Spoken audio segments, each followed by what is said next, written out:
ये पूरा एरिया, इसको क्या कह देते हो बेटा? इसको कह देते हो न्यूक्लियोइड या केंद्रकाव्य कह देते हो। H2A, H2B, H3, H4 सबकी दो दो यूनिट लिए और हिस्टोन अष्टक बन गया, क्योंकि टोटल यूनिट कितनी है?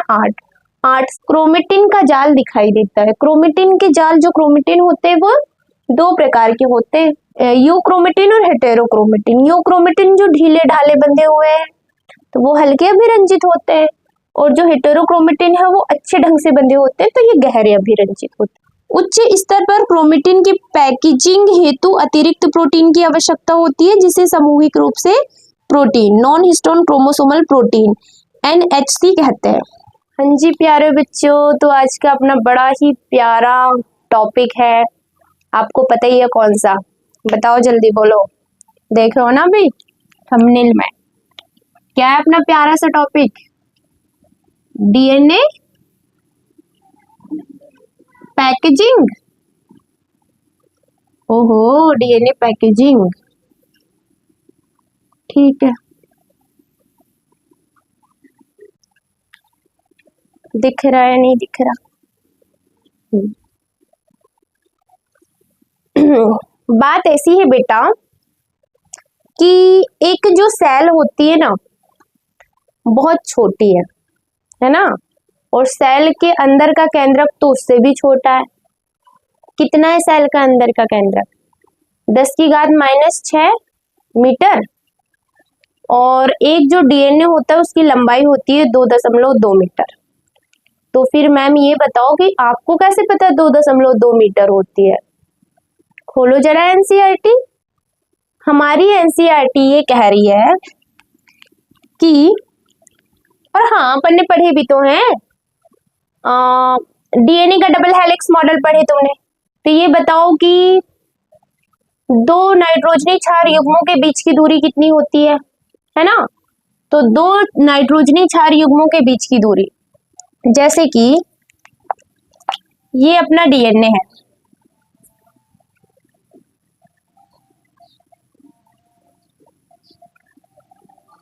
ऐसे, तो दो नाइट्रोजनी क्षार युग्मों के बीच की दूरी कितनी होगी? बीच की दूरी होती है कितनी बेटा? 0.34 नैनोमीटर। काय की दूरी होती है? दो नाइट्रोजनी क्षार युग्मों के बीच की दूरी, है ना? दो नाइट्रोजनी क्षार युग्मों के बीच की दूरी कितनी होती है? 0.34 नैनोमीटर। और यदि इसी को अपन मीटर में चेंज कर दे तो कितना हो जाएगा? 0.34 इंटू 10⁻⁹ हो जाएगा। अब एक कोशिका के अंदर जो DNA है, डबल हेलिक्स होता है DNA, उसमें ये बताओ कि टोटल नाइट्रोजनी क्षारकों की संख्या कितनी होगी? तो अपन को पता चलता है कि टोटल नाइट्रोजनी क्षारकों की संख्या कितनी है? 6.6 गुणित 10 की घात माइनस नहीं, सिर्फ 9 है ना। 6.6 गुणित 10 की घात 9 है।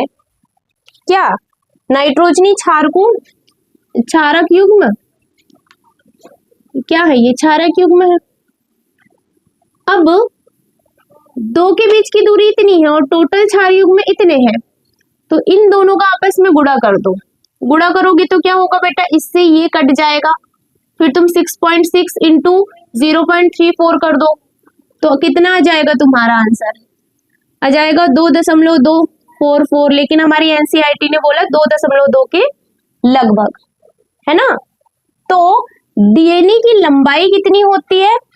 DNA की लंबाई वो होती है 2.2 मीटर। से हम मीटर नहीं लिखे हमने, है ना, मीटर लगभग होती है। समझ गए बेटा? इतनी होती है DNA की लंबाई। तो और यदि अपन एक सेल के अंदर केंद्रक बहुत छोटा होता है, तो एक सेल की केंद्रक न्यूक्लियस की बात करें तो केंद्रक की लंबाई चौड़ाई कितनी होती है बच्चा? केंद्रक की लंबाई और चौड़ाई वो होती है 10⁻⁻6 मीटर। तो देखो 2.2 मीटर जो है वो बड़ी संख्या है, और 10⁻⁻ माइनस में आ गई, मतलब ये बहुत ही छोटा है ना, तो ये केंद्रक तो बहुत छोटा है। तो इतने छोटे से केंद्रक में इतना लंबा डीएनए कैसे पैक हो जाता है, बोलो बोलो। तो इसको ही अपन पढ़ लेते हैं किसके अंदर बेटा, डीएनए पैकेजिंग के अंदर। समझ गए, किसके अंदर पढ़ लेते हो, डीएनए पैकेजिंग के अंदर। डीएनए पैकेजिंग क्या है, बस इतना है, इतना छोटू सा तुम्हारा केंद्रक है, तो इसे छुटके से केंद्रक के अंदर इतना लंबा सा डीएनए कैसे पैक करोगे, वो ये प्रक्रिया क्या है, डीएनए पैकेजिंग है। तो अब देखो ये तो अपन केंद्रक केंद्रक कर रहे हैं, मतलब कि अपन एक यूकेरियोटिक जीव की बात कर रहे हैं, जैसे कि हम, जैसे कि तुम, जैसे कि हमारी छोटी सी गाय है ना, इन सब की बात कर रहे हैं अपन, ये यूकेरियोटिक जीव है। अब हमारी एनसीईआरटी कहती है कि जो प्रोकैरियोटिक जीव होते हैं उनमें भी, है ना, मतलब वो एक्चुअल में ऐसा होता है, देखो ये है एक ई कोलाई समझते हो ना, इश्चेरिचिया कोलाई जीवाणु है एक, ये क्या है, एक प्रोकैरियोटिक जीव है। अब प्रोकैरियोटिक जो होते हैं क्या है ये,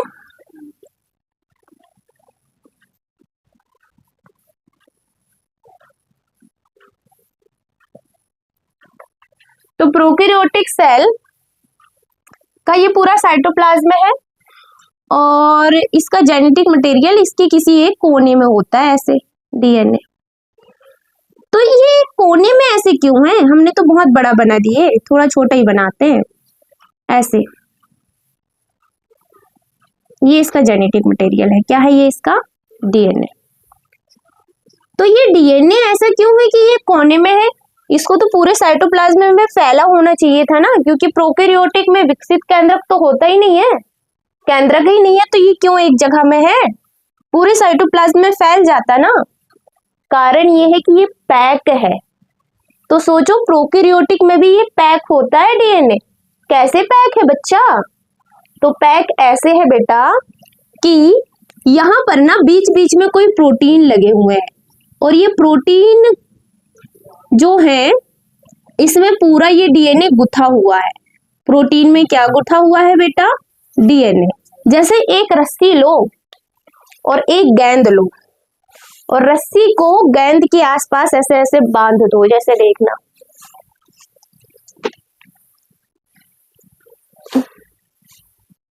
इसको समझो तुम क्या है, ये एक प्रोटीन है, और ये समझो ये है एक डीएनए, है ना, डीएनए जैसा दिख भी तो रहा है।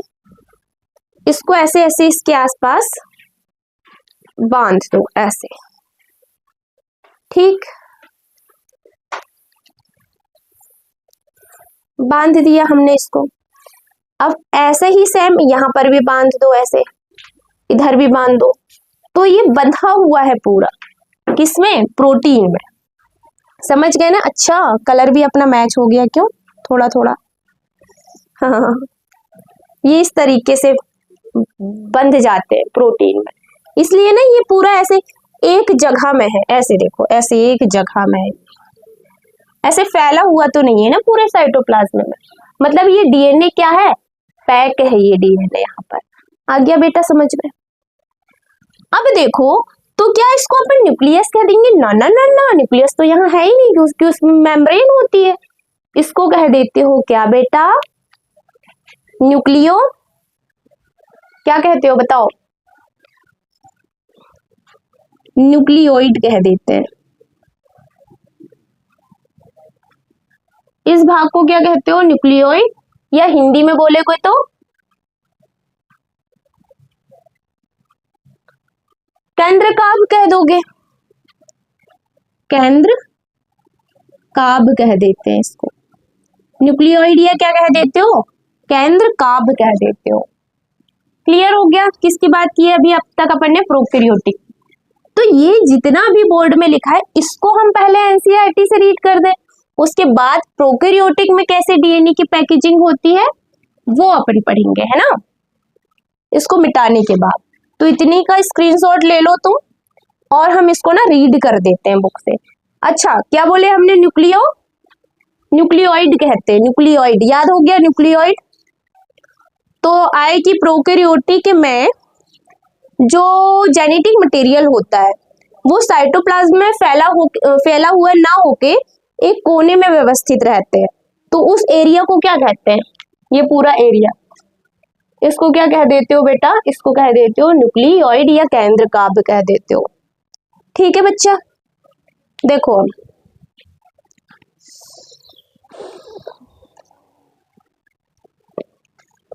डीएनए पैकेजिंग निकाल लेना, एनसीईआरटी की बुक खोल के बैठा करो जब भी पढ़ाई करते हो, तो साथ में नोट्स, एक नोटबुक रखा करो और पेन रखा करो, है ना। देखो, लगातार दो क्षार युग्मों के बीच की दूरी कितनी होती है बेटा, 0.34 नैनोमीटर होती है। ये लिखा अपन ने, मतलब कि 0.34 इंटू 10⁻⁹ मीटर मान ली जाए। और यदि एक प्ररूपी स्तनधारी कोशिका में डीएनए द्विकुंडल की लंबाई की गणना साधारणतः सभी ब्रैकेट में लिखा है फिर, है ना, गणना साधारणतया सभी क्षार युग्म की संख्या को लगातार दो क्षार युग्म के बीच की दूरी से गुणा करने पर दूरी की गणना कर सकते हैं। तो 6.6 इंटू 10⁻⁹ कितनी है, 9 क्षार युग्म इंटू क्या कर दिया गया है 0.34 इंटू 10⁻⁹, यही है। और कहाँ गया, इन दोनों का गुणा कर दिया गया है ना। तो गुणा करने पर दूरी की गणना कर सकते हैं, वह है 6, ठीक है, की जाए तो लगभग कितना आ जाएगा, 2.2 मीटर के बराबर। यह लंबाई प्ररूपी केंद्रक की लंबाई चौड़ाई कितनी होती है, 10⁻⁻6 मीटर से काफी अधिक है। इस तरह एक लंबा बहुलक एक कोशिका में कैसे पैक्ड हो जाता है तो ये क्वेश्चन वाली बात कि भाई इतनी छोटी सी सेल के केंद्रक, इतना छोटा सा सेल का केंद्रक, उसके अंदर इतना लंबा डीएनए कैसे पैक हो गया, है ना। ये बड़ी गजब की बात को पढ़ेंगे अभी अपन। यदि ई कोलाई डीएनए की लंबाई 1.36 मिलीमीटर है तो क्या आप ई कोलाई में क्षार युग्मों की संख्या की गणना कर सकते हैं। तो मिलीमीटर को मीटर में चेंज कर दो और ई कोलाई के अंदर कितने होते हैं क्षार युग्म वो पता कर लो और गुणा कर दो दोनों का, तो कर लोगे तुम पता, है ना। अब है असीम केंद्र की मतलब होता है प्रोकैरियोटिक। असीम केंद्र की जैसे कि ई कोलाई जिसमें स्पष्ट केंद्रक नहीं मिलता है क्या ई कोलाई में स्पष्ट केंद्रक, नो नो नो नो। इसके बावजूद भी डीएनए पूरी कोशिका में नहीं फैला होता। फैला है क्या डीएनए पूरी कोशिका में, बिल्कुल नहीं, दिख तो रहा है। डीएनए कैसा होता है बेटा, ये अभी बताया नहीं हमने आपको। यहाँ पर ना डीएनए है ये, और ये है प्रोटीन, ये है डीएनए और ये क्या है प्रोटीन। क्या आपको दिख रहा है। तो डीएनए जो होता है उसमें आवेश होता है कौन सा वाला, नेगेटिव, ऋणात्मक। डीएनए में कौन सा आवेश होता है बच्चा, ऋणात्मक, नेगेटिव चार्ज होता है। प्रोटीन में कौन सा चार्ज होता है बच्चा, धनात्मक होता है। ठीक है, हाँ। डीएनए कैसा होता है बेटा, ऋणात्मक, प्रोटीन कैसा होता है बेटा, धनात्मक। अब तुमको तो एक बात और पता है कि जो अपना डीएनए होता है वो अम्लीय पदार्थ है ना। तो जो प्रोटीन है वो कैसा पदार्थ होता है, क्षारीय। अभी हिस्टोन प्रोटीन पढ़ोगे ना तब आएगा समझ में, हाँ, यूकेरियोट्स में पढ़ोगे फिर। क्या है, इसके बावजूद डीएनए पूरी कोशिका में फैला नहीं होता। डीएनए ऋणात्मक आवेशित, कुछ प्रोटीन जो कि धनात्मक आवेशित हैं से बंधकर एक जगह पर स्थित होता है। तो कुछ प्रोटीन के साथ बंधकर ये एक जगह पर स्थित है जिसे केंद्रकाव्य या न्यूक्लियोइड कहते हैं। तो न्यूक्लियोइड का क्वेश्चन आए तो कर लेना, ठीक है। न्यूक्लियोइड में डीएनए बड़े लूपों में व्यवस्थित होता है जो प्रोटीन से जुड़े होते हैं। समझ गए? न्यूक्लियोइड में डीएनए बड़े लूपों में व्यवस्थित रहता है जो काय से जुड़े होते हैं? प्रोटीन से। और एक बात बता दें तुमको, आज की जो क्लास है ना डीएनए पैकेजिंग की, कई कई क्वेश्चन आए हुए हैं इससे प्रीवियस ईयर में। 24-25 का क्वेश्चन पेपर उठा के देख लो पीएनएसटी का, आए हैं इससे क्वेश्चन। और फिर 25 में तो तुम्हारा ऐसे यूनिट वाइज दिया है ना, तो डायरेक्ट यूनिट ही खोल के देख लो, पैकेजिंग के क्वेश्चन मिलते हैं डीएनए पैकेजिंग के। 24 में भी आए हुए हैं पैकेजिंग के क्वेश्चन। ठीक, तो समझ में आ गया ये किसके लिए था? प्रोकैरियोटिक के लिए। इतना हो जाए तो जल्दी से स्क्रीनशॉट लो, ये लिख ही लो, एक काम करो लिख लो इसको।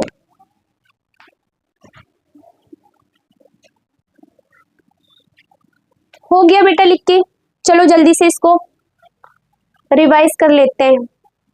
डीएनए पैकेजिंग प्रोकैरियोटिक सेल में भी होती है क्या? हाँ, देखो ये पूरी अपनी इकोलाई है। इकोलाई का जो जेनेटिक मटेरियल होता है डीएनए, वो पूरी कोशिका में फैला हुआ नहीं होता, बल्कि एक पूरे कोने में होता है, समझो, है ना। ये कोई एक पर्टिकुलर कोई जगह में है ये, है ना। तो इसको क्या कह देते हो? न्यूक्लियोइड कह देते हो। ये एक जगह में क्यों है? क्योंकि ये प्रोटीन के साथ ना पूरा ऐसे बंधा हुआ है, तो प्रोटीन के साथ बंधकर एक कोने में स्थित है, तो ये भी पैकिंग के कारण है। ठीक,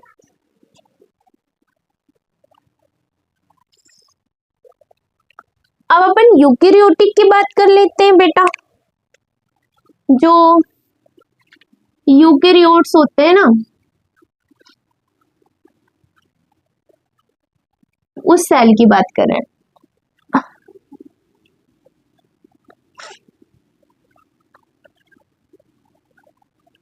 क्या पढ़ा अपन ने? जो डीएनए होता है उसकी लंबाई कितनी होती है बताओ? डीएनए की लंबाई कितनी है बेटा? 2.2 मीटर है। ठीक है, और केंद्रक की लंबाई चौड़ाई कितनी है?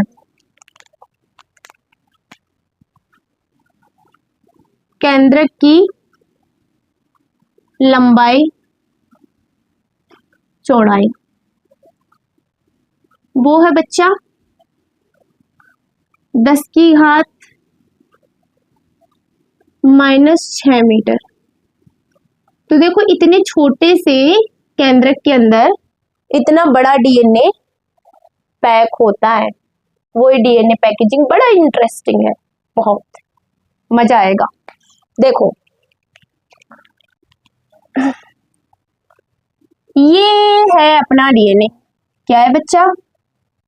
तो डीएनए ही जैसा दिख रहा है, तो डीएनए ही होगा मैम। ठीक है, डीएनए। डीएनए कैसा होता है? तो छींक आने वाली कब से आई नहीं रही, सॉरी। डीएनए कैसा होता है? ऋणात्मक होता है। इतनी क्यों आ रही है? सारे कांट ना कि क्लास में ही होने होते हैं। ऋणात्मक होता है और अम्लीय होता है। डीएनए क्या है? अम्लीय है। ठीक है, अब दूसरी चीज है अपने पास क्या? Histone protein. यूकेरियोटिक में जो प्रोटीन होता है ना, जिसे ये डीएनए जिसमें बंध जाएगा ये डीएनए, वो कौन सा प्रोटीन होता है? हिस्टोन प्रोटीन, है ना। जैसे अभी हमने आपको एग्जाम्पल बताए थे, वैसे ही क्या फिर से बता दें क्या?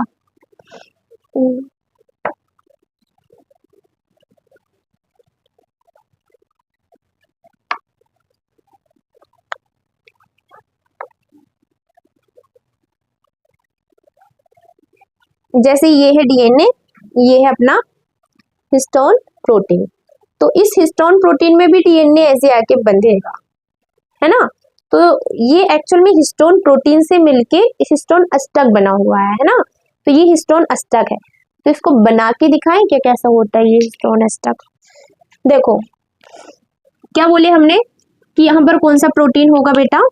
Histone protein. Histone protein. अब सुनना, जितने भी प्रोटीन होते हैं वो काय से मिलकर बने होते हैं? प्रोटीन की इकाई बताओ। Amino acid. तो ये जो हिस्टोन प्रोटीन है ना, इसमें ज्यादातर दो प्रकार के अमीनो एसिड मिलेंगे तुमको। वो दोनों अमीनो एसिड के नाम याद कर लो इधर। कौन से? Lysine and arginine. कौन सा है बच्चा? लाइसिन और आर्जिनिन, है ना। तो हिस्टोन प्रोटीन ये वाले जो हैं वो कौन कौन से अमीनो अम्ल से बने हुए हैं बेटा? Lysine and arginine.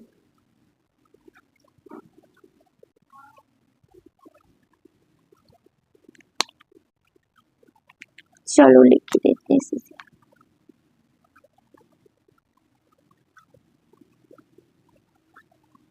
आर्जिनिन, इन दोनों अमीनो अम्ल से मिलकर बना हुआ है ये हिस्टोन प्रोटीन। कितने प्रकार के हिस्टोन प्रोटीन होते हैं? 5 प्रकार के। कर लोगे ना याद? ऐसे कैसे नहीं करोगे, हम कराएंगे याद। पहला है H1, फिर आ जाता है H2A, H2B, H3 and H4। तो ये 5 प्रकार के क्या है बेटा? हिस्टोन प्रोटीन है। H1, H2A, H2B, H3 और H4। ठीक, अब अकेले H1 को इकलौती को छोड़ दो, बाकी की दो दो यूनिट ले लो। बाकी की क्या ले लोगे बच्चा? दो दो यूनिट ले लोगे। ये हो गई H2A की, ये H2B की एक यूनिट, H3 की,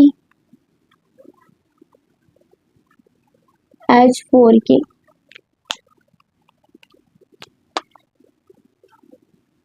H2A की दूसरी यूनिट, H2B की, H3 एंड H4 की। तुम लोग कमेंट नहीं करते हो यार, ऐसे तो नहीं ना कोई मजा आती है। तो इतनी प्यारी प्यारी वीडियो बनाते हैं, तुम देखते हो, कोई रिस्पॉन्स नहीं देते हो। ये तो गंदी बात है, किया करो। ठीक है, अब देखो, ये देखो क्या हो गया? H2A की 2 यूनिट, H2B की 2 यूनिट, H3 की 2 यूनिट, H4 की 2 यूनिट। तो टोटल कितनी हो गई? 8। इतनी तो गिनती आती है आपको। तो इन 8 से मिलकर क्या बन गया अपना? इन 8 से मिलकर क्या बन गया? क्या बन गया? क्या बन गया? बताओ बताओ।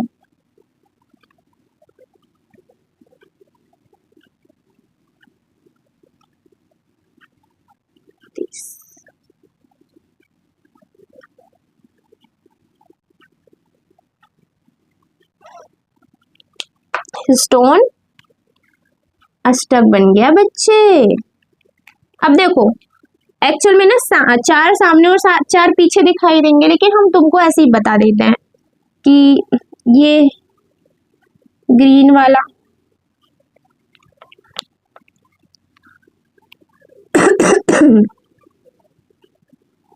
रेड,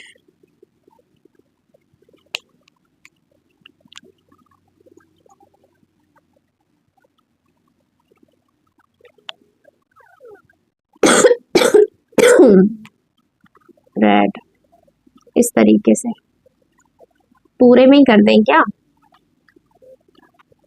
तुम समझ जाना, 4 सामने है तो 4 पीछे होंगे। ठीक है,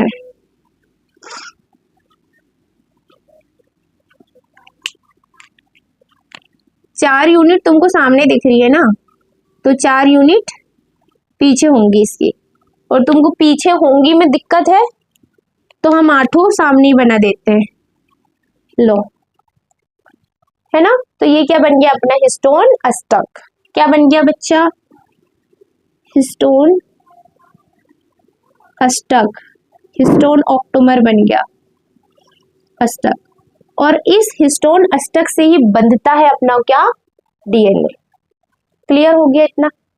कंफ्यूज नहीं होना अपन को, भले टाइम लग जाए समझने में। डीएनए की लंबाई 2.2 मीटर, केंद्रक की 10⁻⁻6 मीटर। इतने छोटे से केंद्रक में इतना लंबा डीएनए कैसे पैक होगा? तो छोड़ो, ये देखो कि प्रोटीन में गुथ जाता है डीएनए, है ना। तो डीएनए तो अम्लीय होता है, ऋणात्मक चार्ज वाला होता है। हिस्टोन प्रोटीन कैसा होगा, उसको उल्टा कर लो, क्षारीय होगा और धनात्मक चार्ज वाला होगा। हिस्टोन प्रोटीन कैसा होता है? क्षारीय होता है और धनात्मक चार्ज वाला होता है, पॉजिटिव होता है ना। जो काय काय से मिलकर बना होता है? लाइसिन और अर्जिनिन, ज्यादातर यही अमीनो एसिड होंगे किसमें? हिस्टोन प्रोटीन में। हिस्टोन प्रोटीन कितने हैं? 5 प्रकार के, H1, H2A, H2B, H3 और H4। H1 को छोड़ दो, इसको यूज करेंगे तब बता देंगे, है ना। H2A, H2B, H3, H4 सबकी 2-2 यूनिट लिए और हिस्टोन अष्टक बन गया, क्योंकि टोटल यूनिट कितनी है? 8। 8 से ऑक्टोमर मतलब कि अष्टक याद रखना। क्लियर हुआ इतना?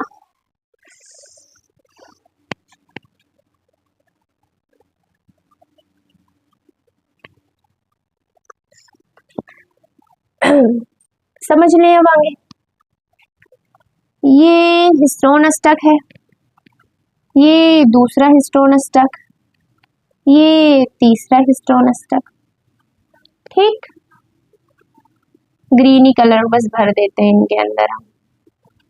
समझ गए ना, ये जो चीज बनी है वो यही है।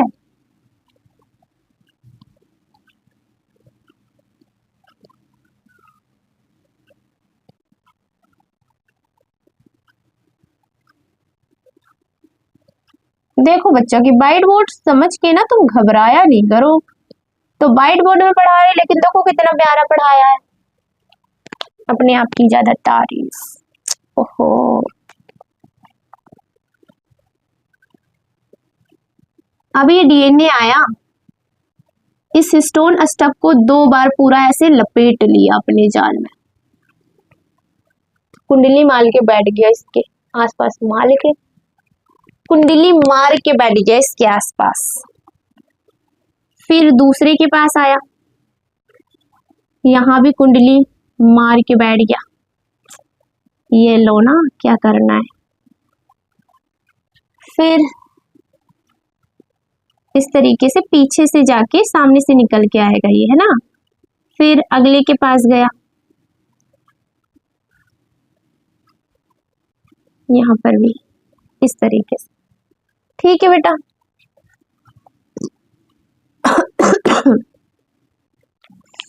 तो देखो ये जो चीज बनी है यहाँ की,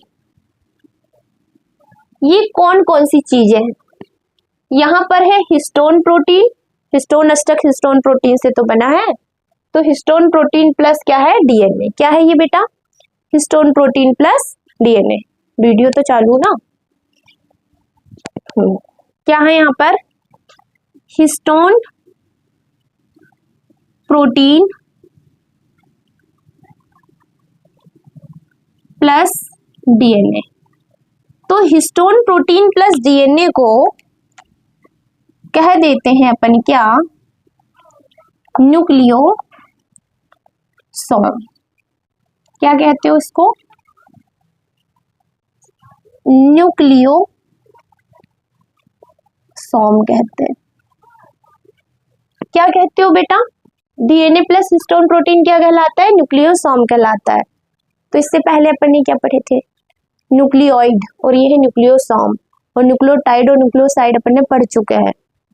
चारों को एक साथ भी पढ़ा देंगे, कोई शॉर्ट वीडियो बना देंगे, ठीक है।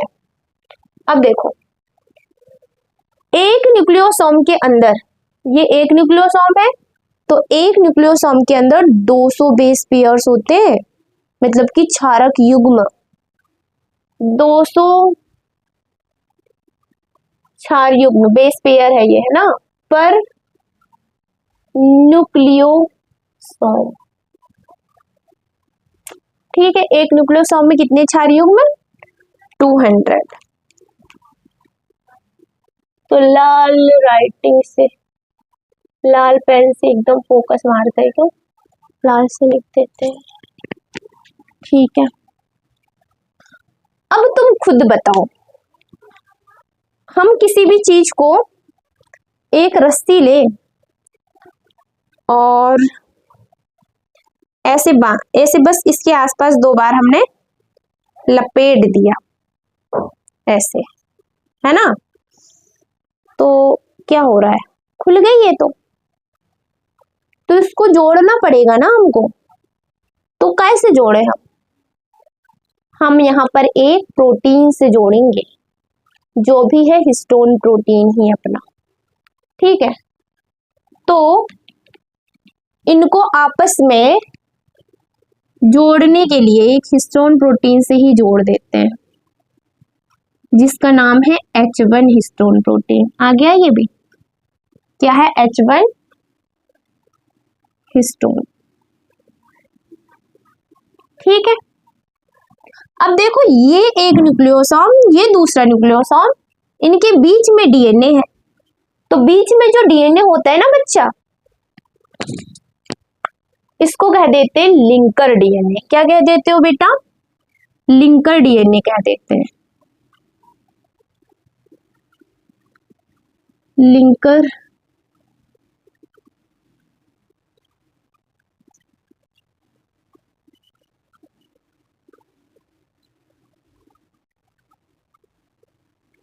डीएनए है, समझ गए। अब आगे समझना, ऐसे लगातार हिस्टोन प्रोटीन ऐसे आएंगे। तो ये आगे अपन को ऐसा दिखाई देगा, कुछ कैसा दिखाई देगा, ये है अपना डीएनए। क्या है बच्चा, ये डीएनए, और डीएनए में तुमको छोटे छोटे मोती नजर आ रहे हैं, ये देखो, ऐसा ये दिखाई देता है ना। जब सेल डिवीजन होता है ना, तब ये ऐसे ही दिखाई देगा, सेल डिवीजन के टाइम में।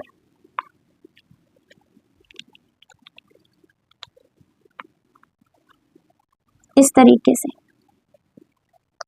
ठीक। तो ये जो संरचना है जिसमें लगातार अपन को हिस्टोन प्रोटीन दिखाई दे रहा है, क्रोमेटिन कहते हैं। क्या कहते हो इसको, क्रोमेटिन कहते हो। अब ये क्रोमेटिन 2 प्रकार के हो सकते हैं। कौन कौन से 2 प्रकार के हो सकते हैं, तो यही बना देते हैं। क्रोमेटिन कितने प्रकार के हो सकते हैं, 2 प्रकार के, यू क्रोमेटिन और हेटेरोक्रोमेटिन।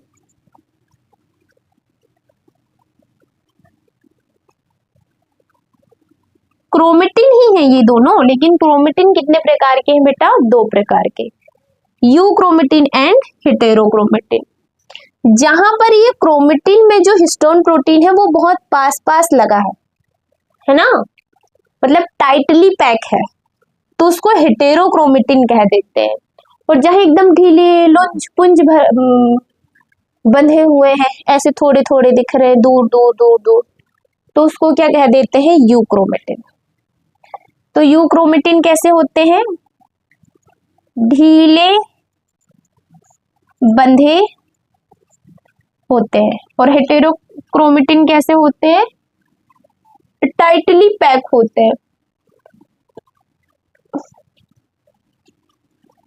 मजबूती से बंधे होते हैं, है ना।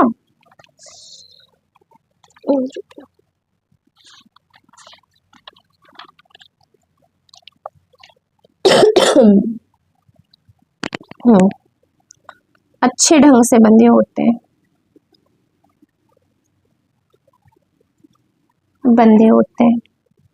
जो अच्छे ढंग से बंधे हैं तो वो गहरे अभिरंजित होंगे। तो ये कैसे होते हैं, गहरे अभिरंजित होते हैं,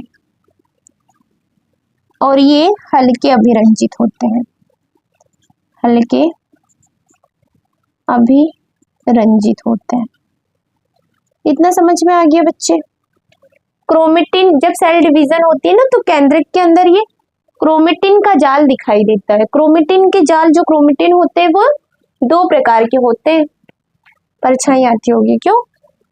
यूक्रोमेटिन और हेटेरोक्रोमेटिन। यूक्रोमेटिन जो ढीले ढाले बंधे हुए हैं तो वो हल्के अभिरंजित होते हैं, और जो हेटेरोक्रोमेटिन है वो अच्छे ढंग से बंधे होते हैं तो ये गहरे अभिरंजित होते हैं। समझ गए इतना? अब देखो, ये जो क्रोमेटिन है वो क्रोमोसोम के अंदर कैसे पैक होता है? तो क्रोमोसोम के अंदर पैक होने के लिए ना अपन इसको एक प्रोटीन से गुजारते हैं, जिसको अपन ने न्यूक्लियोप्लाज्मिन प्रोटीन नाम दे दिया। ओहो बेटा, किसको मिटाऊं? इसको मिटाऊं कि इसको मिटाऊं? इसको मिटाते हैं, जल्दी से स्क्रीनशॉट लो इसका। बस ये हिस्टोन एस्टर मिटाएंगे।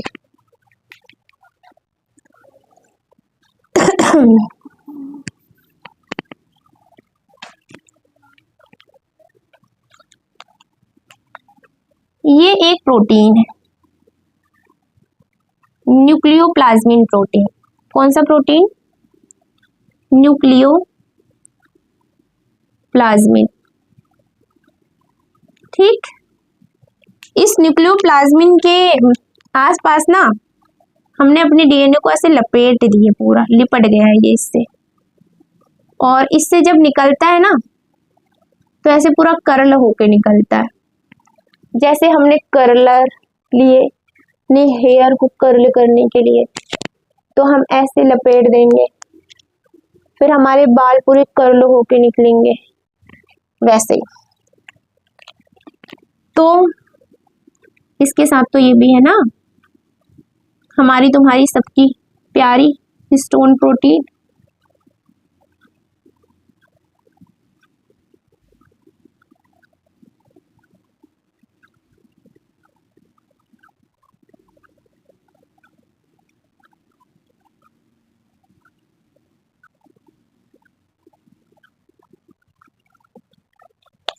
ठीक है, ये पूरी कैसी हो गई? ऐसे कर्ल हो गई है, राउंड राउंड राउंड ऐसे, मतलब अपना डीएनए जो था वो सीधा नहीं है, अब पूरा गुड़ी मुड़ी हो गया है।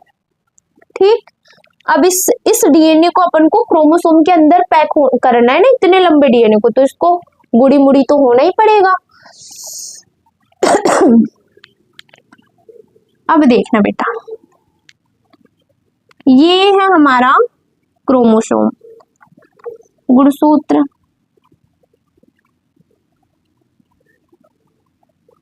गुणसूत्र है ना,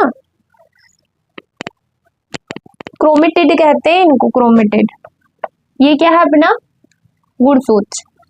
गुणसूत्र के अंदर ना पहले से ये एक प्रोटीन उपस्थित है, ये। ठीक, जिस प्रोटीन को हमने नाम दे दिए नॉन हिस्टोन क्रोमोसोमल प्रोटीन। पहले से ही है इसके पास ये प्रोटीन। क्या नाम दे दिया बच्चा? नॉन हिस्टोन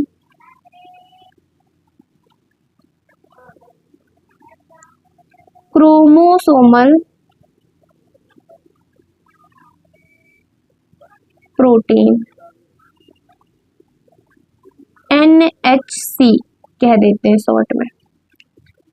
अब ये नॉन हिस्टोन क्रोमोसोमल प्रोटीन से ना ये अपना जो गुड़ी मुड़ी डीएनए है ऐसे वो जाके ऐसे लिपट जाता है, मतलब वो पहले ही से ऐसे पूरा राउंड राउंड था और अब और ज्यादा राउंड राउंड बन गया, वो और ज्यादा, इससे भी जाके और ज्यादा लिपट गया, मतलब लिपटा ही हुआ था और लिपट गया। बताओ, तभी तो इतनी छोटी सेल के अंदर टुकुर से केंद्रक के अंदर आ जाता है इतना लंबा डीएनए, नहीं तो कहां से आ जाता? बताओ, है कि नहीं? समझ गए?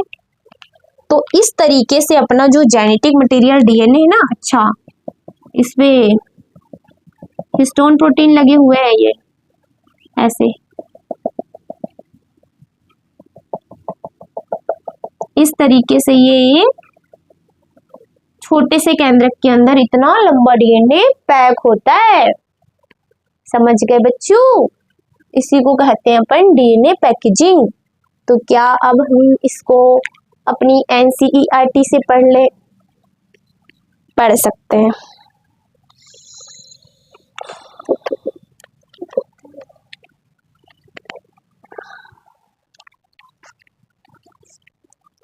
ससीम केंद्रकीय सुकेंद्रकीय में यह संरचना काफी जटिल होती है।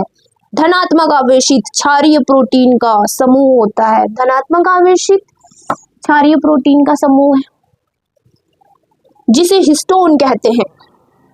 इस हिस्टोन का आवेश आवेशित पार्श्व श्रृंखला में स्थित, इसमें आवेश जो है ना वो इसकी आवेशित पार्श्व श्रृंखला में स्थित अमीनो अम्ल की बहुलता पर निर्भर करता है। हिस्टोन में क्षारीय अमीनो अम्ल कौन से हैं? लाइसिन व आर्जिनिन अधिक मात्रा में मिलते हैं।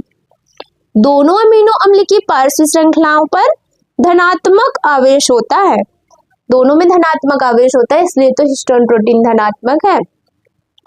हिस्टोन व्यवस्थित होकर 8 हिस्टोन अणुओं की एक इकाई बनती है जिसे हिस्टोन अष्टक कहते हैं। धनात्मक आवेशित हिस्टोन अष्टक, देखो ये दिख रहा है, ये हिस्टोन अष्टक चारों तरफ से ऋणात्मक आवेशित डीएनए से सटा होता है जिसे क्या कहते हो? न्यूक्लियोसोम कहते हो। देखो न्यूक्लियोसोम है, ये न्यूक्लियोसोम कहते हैं। एक प्रारूपी न्यूक्लियोसोम 200 बेस पेयर मतलब 200 क्षार युग्म की डीएनए कुंडली होती है। तो एक न्यूक्लियोसोम में 200 बेस पेयर्स है ना। केंद्रक में मिलने वाली एक संरचना जिस पर न्यूक्लियोसोम एक के बाद एक मिलते हैं उसे क्रोमेटिन कहते हैं, जो कि केंद्रक में अभिरंजित धागे की तरह की संरचना होती है। इलेक्ट्रॉन सूक्ष्मदर्शी द्वारा देखने पर न्यूक्लियोसोम्स क्रोमेटिन जिस तरह से डोरी पर बीट्स, ये क्रोमेटिन कैसे दिखाई देते हैं? डोरी पर बीट्स के तरह दिखाई देते हैं, की तरह दिखाई पड़ते हैं। सैद्धांतिक रूप से तुम सोच सकते हो कि एक स्तनधारी कोशिका में ऐसे दाने मतलब न्यूक्लियोसोम की तरह की संरचना की संख्या क्या हो सकती है? गूगल कर लेना, हमने शायद किए थे कभी। 3.3 इंटू 10⁻⁷ ये आया था शायद, तुम देख लेना एक बार। फिर है डोरी पर बीट्स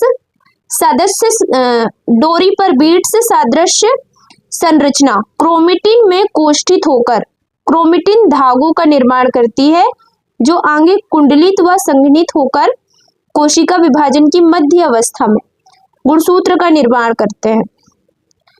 उच्च स्तर पर क्रोमेटिन की पैकेजिंग हेतु अतिरिक्त प्रोटीन की आवश्यकता होती है जिसे सामूहिक रूप से गैर हिस्टोन क्रोमोसोमल गुणसूत्रीय है ना protein, non histone chromosomal protein NHC कहते हैं। एक प्रारूपी केंद्रक में कुछ जगहों पर क्रोमेटिन ढीले ढाले बंधे होते हैं, हल्के अभिरंजित होते हैं, जिन्हें यूक्रोमेटिन कहते हैं। क्रोमेटिन जो काफी अच्छे ढंग से बंधे होते हैं वह गाढ़े रंग के दिखाई पड़ते हैं, उन्हें उसे हेटेरोक्रोमेटिन कहते हैं। समझ गए बच्चा? थक गए पढ़ते पढ़ते।